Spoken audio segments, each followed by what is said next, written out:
देश में कुछ राज्य ऐसे हैं जो चुनाव हो या ना हो सुर्खियों में रहते हैं। महाराष्ट्र भी अब उनमें से एक वैसा ही प्रदेश बन चुका है। महाराष्ट्र की राजनीति में फिर बड़ा उलटफेर हो सकता है। क्या केंद्र की राजनीति में सीएम फडणवीस की एंट्री होगी? क्या फडणवीस संभालेंगे केंद्रीय शिक्षा मंत्री का पद? दरअसल बीते कुछ दिनों से महाराष्ट्र की राजनीति से लेकर दिल्ली तक चर्चाओं का बाजार गर्म। सवाल उठता है कि क्या महाराष्ट्र के मुख्यमंत्री देवेंद्र फडणवीस अब केंद्र की राजनीति में बड़ी भूमिका निभाने वाले हैं? क्या उन्हें केंद्रीय मंत्रिमंडल में लाकर शिक्षा मंत्रालय जैसी अहम जिम्मेदारी दी जा सकती है? इन चर्चाओं के पीछे वजह क्या है? क्या है इस बातचीत के पीछे का राजनीतिक गणित? क्या इन अटकलों में दम है? क्यों इस तरीके की बात हो रही है, यही बताने की आपको कोशिश करते हैं। इसके अलावा राष्ट्रीय राजनीति में आने की अटकलों पर सीएम फडणवीस ने खुद क्या प्रतिक्रिया दी है, ये भी आपको बताते हैं। दरअसल धर्मेंद्र प्रधान के केंद्रीय शिक्षा मंत्री पद से इस्तीफे के बाद महाराष्ट्र के मुख्यमंत्री देवेंद्र फडणवीस के केंद्र सरकार में जाने की अटकलों पर खूब चर्चा होने लगी। राजनीतिक गलियारों में इस बात की भी चर्चा हो रही है कि फडणवीस को केंद्रीय शिक्षा मंत्रालय की जिम्मेदारी दी जा सकती है। हाल ही में शिवसेना के नेता संजय राउत ने यह दावा किया कि अगर आने वाले महीनों में मंत्रिमंडल का फेरबदल होता है, विस्तार होता है, तो फडणवीस केंद्र में होंगे। राज्य में बीजेपी का कोई मंत्री उनका पद संभाल सकता है। इन अफवाहों को तब और बल मिल गया जब देवेंद्र फडणवीस पंढरपुर से नागपुर लौटने के बजाय सीधे सोलापुर से दिल्ली रवाना हो गए।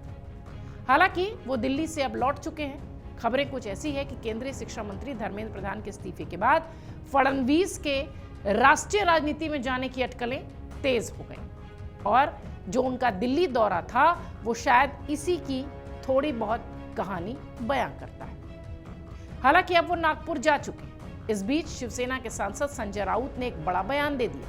उन्होंने पत्रकारों से बातचीत करते हुए कहा कि मुझे लगता है कि धर्मेंद्र जी की जगह देवेंद्र जी आ सकते हैं। जरा सुनिए संजय राउत। मुझे लगता है कि धर्मेंद्र जी के जगह पर देवेंद्र जी आ सकते हैं। दरअसल धर्मेंद्र प्रधान के इस्तीफे के बाद दिल्ली के सत्ता गलियारों में देवेंद्र फडणवीस के नाम की सबसे ज्यादा चर्चा हो रही है। महाराष्ट्र के मुख्यमंत्री के तौर पर अपनी दूसरी पारी संभाल रहे फडणवीस को बीजेपी का सबसे भरोसेमंद और रणनीतिक चेहरा माना जाता है। लेकिन अब सवाल यह है कि क्या होगी उनकी अगली मंजिल दिल्ली की ओर? क्या बीजेपी उन्हें केंद्र की राजनीति में लाकर बड़ी जिम्मेदारी देने की तैयारी कर रही है? हालांकि मुख्यमंत्री देवेंद्र फडणवीस ने उनके राष्ट्रीय राजनीति में आने की अटकलों को सिरे से खारिज किया।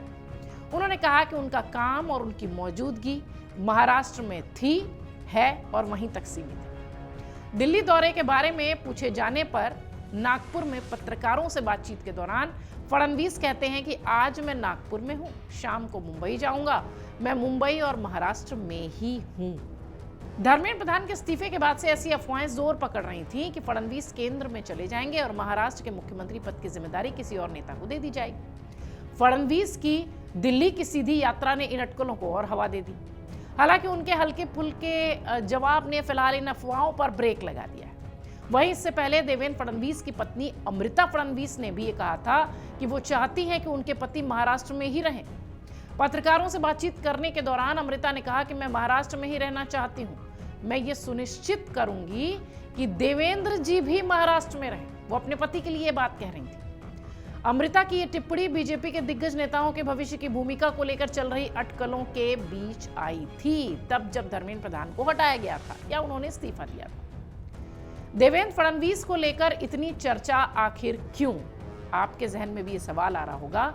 इन चर्चाओं को हवा इसलिए मिली है क्योंकि हाल ही के दिनों में बीजेपी संगठन और केंद्र सरकार में संभावित फेरबदल की अटकलों को लगातार सुना जा रहा है, देखा जा रहा है, उस पर विश्लेषण हो रहा है। राजनीतिक विश्लेषकों का यह भी मानना है कि बीजेपी 2029 की तैयारी अभी से कर चुकी है। अनुभवी प्रशासनिक क्षमता वाले नेताओं को अब बड़ी जिम्मेदारियां दी जाएंगी। देवेंद्र फडणवीस का नाम भी इसी सूची में चर्चा के विषय के अंतराल आया है। सबसे ज्यादा चर्चा इस बात की है कि अगर फडणवीस दिल्ली आते हैं तो उन्हें मिलेगा कौन सा मंत्रालय। राजनीतिक गलियारों में केंद्रीय शिक्षा मंत्रालय का नाम सबसे ज्यादा चर्चा में है। जैसा कि मैंने शुरुआत में भी बताया कि कहा यह गया कि धर्मेंद्र प्रधान के इस्तीफे के बाद उन्हें दिल्ली की राजनीति में एक्टिव कर दिया जाएगा। हालांकि इस संबंध में बीजेपी या केंद्र सरकार की ओर से कोई आधिकारिक घोषणा या पुष्टि नहीं हुई है। फिलहाल ये सिर्फ राजनीतिक अटकलें, मीडिया आधारित रिपोर्ट्स हैं। दूसरी तरफ एक बड़ा सवाल यह भी है कि अगर देवेंद्र फडणवीस दिल्ली आते हैं तो महाराष्ट्र में कौन? बीजेपी ने लंबे समय बाद महाराष्ट्र में स्थिर नेतृत्व स्थापित किया है अपने बलबूते पर। ऐसे में मुख्यमंत्री बदल देने का फैसला इतना आसान नहीं होगा। इसके अलावा राज्य में आने वाले स्थानीय निकाय चुनाव भी हैं, भविष्य की राजनीतिक चुनौतियां भी हैं। तमाम ये चीजें बीजेपी के सामने दिखाई पड़ती हैं। तो लब्बल हुआ अब ये कि फिलहाल महाराष्ट्र में फडणवीस की भूमिका भी पार्टी के लिए उतनी ही अहम है। बीजेपी भीतर समय समय पर संगठन और सरकार में बदलाव करती है। अपने भीतर पार्टी के कई नेता चुनावी रणनीति के हिसाब से नेताओं को जिम्मेदारी देते भी हैं, उनसे जिम्मेदारी ले भी लेते हैं। इसी वजह से देवेंद्र फडणवीस को लेकर भी तरह तरह की राजनीतिक अटकलें लगाई जा रही हैं। हालांकि पार्टी नेतृत्व की ओर से भी अभी तक इस तरह का कोई संकेत नहीं मिला है कि मुख्यमंत्री पद से देवेंद्र फडणवीस को हटाया जाएगा।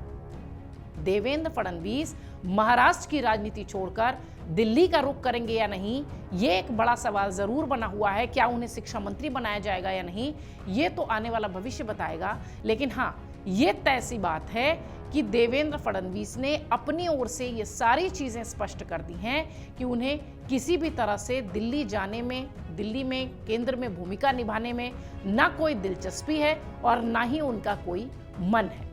फिलहाल अगर देखिए राजनीतिक विश्लेषकों की निगाह से तो महाराष्ट्र में इतने दिनों बाद जिस तरीके से बीजेपी ने अपने बूते पर सरकार बनाई है, अपनी स्थिति को मजबूत किया है, उस हिसाब से इस वक्त देवेंद्र फडणवीस को वहां से हटाना शायद राजनीतिक विश्लेषक भी इसे ठीक नहीं मानते। लेकिन ये बीजेपी है जहां पर संगठन में, नेतृत्व में, मंत्रिमंडल में कभी भी बदलाव कैसे भी देखा जा सकता है। गुजरात इसका उदाहरण है जहां पर टॉप टू बॉटम आमूलचूल परिवर्तन कर दिया गया था। ये बीजेपी की एक खासियत भी है कि अगर उन्होंने तय कर लिया है कि व्यवस्था में जो लोग हैं उनकी भूमिका बदलना है, उनकी जगह बदलनी है, तो वो क्विक इमीडिएट इफेक्ट के साथ उसे जो है करते हैं। लेकिन देवेंद्र फडणवीस को लेकर जिस तरीके की चर्चाएं आ रही थीं, ऐसा लगता है कि फिलहाल उस पर ब्रेक लग गया है। राजनीतिक विश्लेषक भी इसे समय के हिसाब से मुफीद नहीं मानते हैं।